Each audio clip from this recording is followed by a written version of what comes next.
Welcome to Our Spain Poco a Poco. Hi, Gaetano. How's it going? Hey, Tanya, it's going well. How Hey. are you? I'm doing all right. We're going to be talking about something fun today. Why are we talking about this today?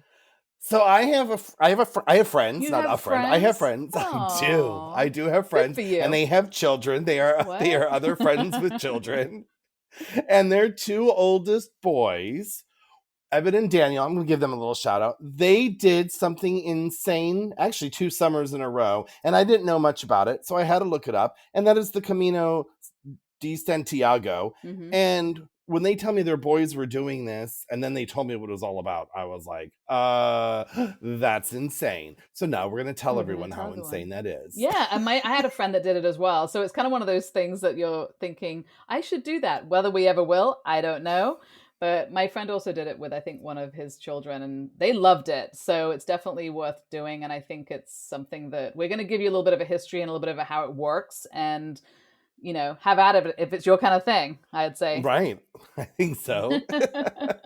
So we could start with the Camino de Santiago is called that because which is basically the way of St. James, which is it's an ancient network of pilgrimage routes across Europe that kind of go up to kind of through, I mean, obviously a lot in Spain, Portugal, but then France and Germany. It really goes out, like it spiders out like way further than I thought.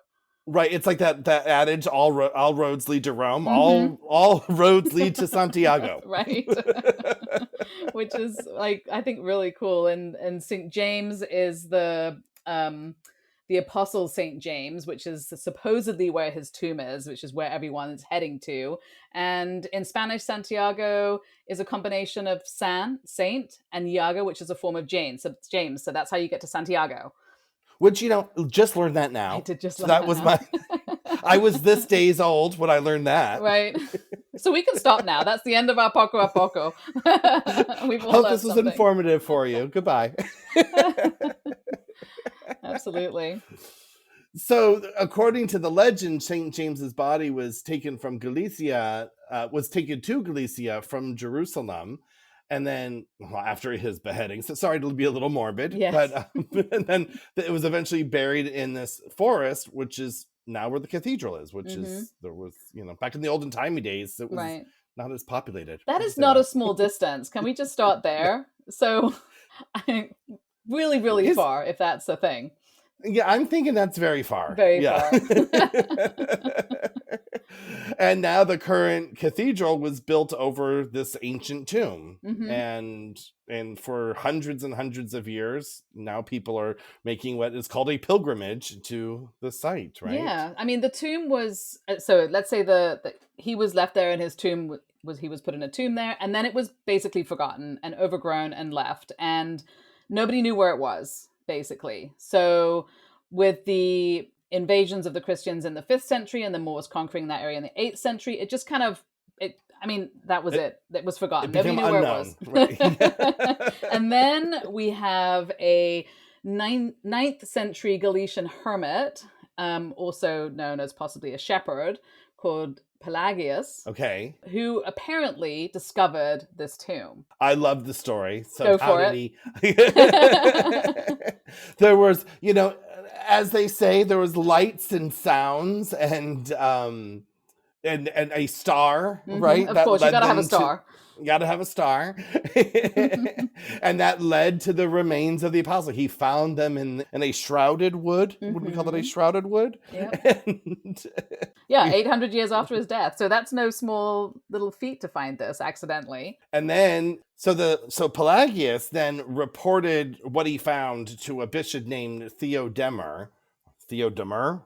I don't know. And that bishop then informed King Alfonso II of Asturias, and he's the first pilgrim. He made the first pilgrimage, as it were, the first trek to the site. Because this was a very exciting find. So right, off goes the king, and then this after that. So basically, the king walked from Oviedo to the newly discovered tomb, creating that first Camino, which is called the Camino Primitivo, which of course means first.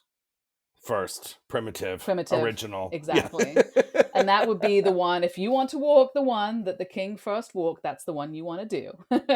Okay. Is that the one that gives you street cred? I You get don't Camino know. cred? Since neither of us have done it, we don't know where the street cred is in this activity. But I mean, if is there like a bragging right? If I did the Camino Primitivo, what did you do? Right? I would have to imagine, and we'll get into this later, that the street cred is how much you did, because you can walk for days and days and days, or you can just do a little bit at the end. So I would imagine the street cred comes in how much you did. That would be my guess. How long? Yeah. Don't you How many think? weeks you were there? Yeah. That would be what I would the be bragging about if I did more. If I did more of the routes than you did, I'd be like, huh, well, I did. Yeah, this I didn't much. do the Cliff Notes version like you Right, did. exactly. So back to the last little bit of history, which is that King Alfonso II established a chapel there, of course, and was inspired then to construct a grand cathedral. And the current Romanesque cathedral that is currently there began construction in 1075, and that is the Santiago de Compostela Cathedral. And that is that beautiful big cathedral that Gorgeous. I mean, it's surprisingly a ginormous cathedral for the size of city that it is. Yes. Right? I mean, no, absolutely spectacular. Yeah. And we talked about the Primitivo route, but there's a network of, as it were, a network of different routes you can take. I guess also where you're starting from. I mean, I guess we could start our own route from here, from Valencia, if we wanted to.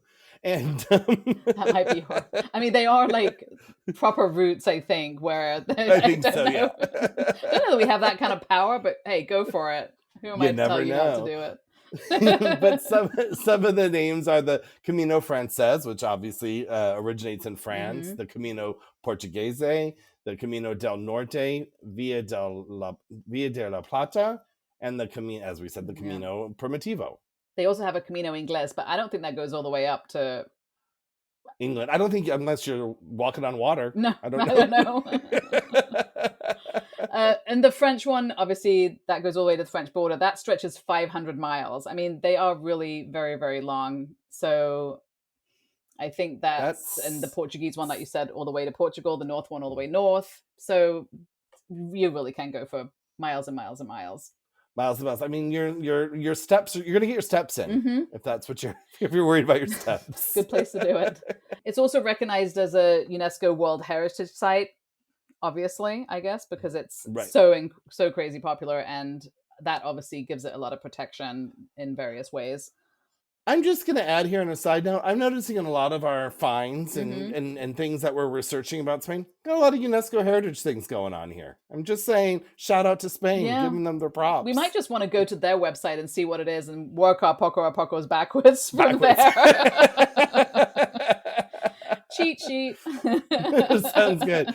So I would like to say, now, why would someone do this? Because I asked my friend, his kids, I'm like, I mean, why would your kids, they were like 14 and 16 when they did this. Why would they want to do it? And he told me that they had researched it and it was just something that they were inspired to do. So, I mean, I think there's people, originally it was a very religious thing to do, but now I think it's people's own spiritual growth, not necessarily the St. James, but this has been a path that's there and people want to test their own limits and boundaries and have their own epiphanies along the way and do something that is ancient, right? Meet people along the way who kind of have a shared experience. So I think the last thing you said is kind of where you hit the nail on the head, which I think is a lot of people are doing it for that experience of community and having a place where you're doing something with other people that maybe you don't know them, but you meet people and everyone's very social there. And I think that's really an experience and a spiritual experience that you can have regardless of what your end goal is, right? Right. And what I was reading is that there is kind of a collective, as you've said, like a collective experience, but there is this kind of, almost like it's like an ancient Burning Man type of thing, right? Where there's sharing of goods. People are leaving things behind to lighten their load. So as you're walking, you may find someone's walking stick that you can use or a cup that was left behind. And if there's something you don't need, you leave it behind. And, it's that kind of the Camino will provide, right? Just so trust and faith. Absolutely. And there's also an element of lightening your load. And that also part of that is leaving things that you brought with you for yourself to lighten your load, but also for other people to use. And there is a whole system that they have, that the Pilgrim office has, for recycling things and making sure that things that get left are given to people, or taken care of if they're maybe not in good shape or whatever. So there's a whole Hmm. system there for sharing, which I think is really, really interesting. And then what I also found was interesting and cool is that people will bring a stone from home and leave it on the trail, Oh, that's cool. I like that. right? Yeah, that's really neat. So I'm liking that. I like that a lot. And then we have the scallop shell. So Which is the symbol, that's the right? symbol if you want to share your knowledge of the scallop shell, because I think you have spoken to your friend about that. So what's really cool is that they have this like scallop shell that has the St. James's cross on it, but it's used in signage too. That the cross points the way if you're taking a left, like it points or to a right to keep you on Oh, your nice. path. Okay, that's probably a good idea. I hope they're very well secured because I don't want to Such get about lost some up there. trickster. Yeah. And you'll find them like in the stonework in the pavement too. It's not just like Oh, not in the bush, but like you're walking through towns and cities and you'll see the shells. So you keep, it's almost like, the dropped popcorn in the forest to right. find your That's way so out, cool. So why is it a And shell? well, it's a scallop shell for a reason because it's, all the lines of the scallop shell represent, all the roads leading to a certain Oh, that's point, so. right? Oh, that's great. Okay, that makes sense. Yeah, I like And that. then there's the fantasy aspect too, is that St. James was covered in shells after his miraculous journey from Jerusalem to Spain that he came through the sea. So Oh, the right. shells had attached to his body. Yeah. And then originally back in the day, the shell itself was a vessel. So they used it as a plate and a drinking thing. So you could carry that with you and to drink your water and to eat your food off of. Oh, very I mean, nice. that's kind So of that's a lot. crafty. That's So I feel like I've seen online you can just like buy shells, which I think is, you shouldn't be able to really, but if you right. really, I mean, that's nice to really come back with that, I think, as well. And if we're talking about credentials, I mean, let's talk a little bit about, quickly before we end, about how long these things are and what there are credentials that you can get. There's a pilgrim passport. And the routes are walked by around 440,000 hikers each year, which I think is astounding, really. That's a Yeah. lot. Yeah. I mean, I guess you won't get lost and feel alone if there's No. that many people walking your path.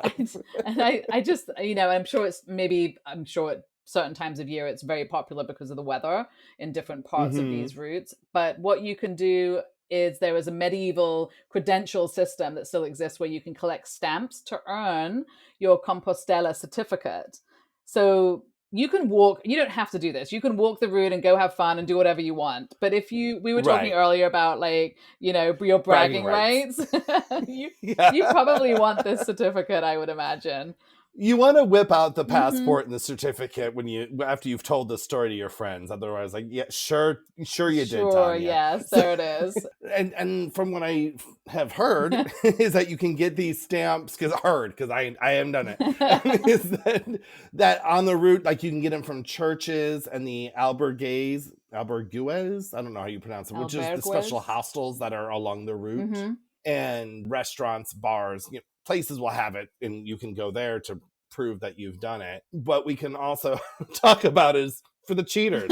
What's the cheat path? Well, most people would walk between 20 and 25 kilometers a day, which is about 12 to 15 miles. Wow. That's quite a lot. And though obviously that would vary based on your abilities. If you're going to, you have to at least walk the final 100 kilometers from Sarria to Santiago, which takes about 5 to 7 days to get the official certificate.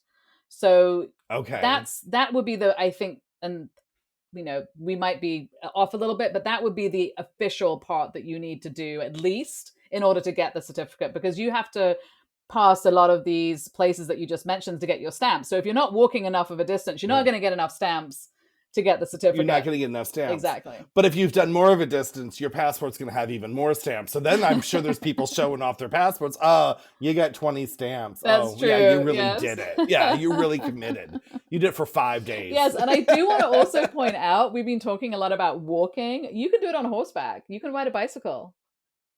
I think, Maybe well, not a bicycle. A bike sounds hard, and a horseback Also. just sounds really bad for your back. I'll be walking. Well, and I don't know if you can do that on all of the routes, and I don't know how reasonable that is, but there must at least be some parts of the routes that you can do in those manners, which I think is interesting too. Maybe there's a part, like if you're a cyclist and that's really your thing, not walking, there's probably a part of it that you can do on bicycles, which I think is really cool. Probably. Yeah. All right. Well, I think that's it for our Poco a Poco, Tanya. I think so. And I think what they say on the road is Buen Camino, good road ahead, to make sure that everyone's safe and happy on their path of spiritual enlightenment. So enjoy. Well, Buen Camino, and I'll see you at Decathlon to get our hiking boots. Perfect. See you then. Bye. Ciao. Thank you for listening to Our Spain Poco a Poco. Since you love us so much, please do go on to our social media and follow us and like us and subscribe where you're listening, because it really does help us to grow and stick around and do what we are very much enjoying doing. And, give us a shout out on the social medias. Give us a comment on what you would like to hear us talk about. I mean, we like to hear ourselves speak, but we do want to make this, informative for our listeners. Absolutely, yeah. You can comment on one of our posts, or you can send us a message through our Spain Facebook page or Instagram. So we would love to hear from you. Yes, we would. Till the next episode. Bye.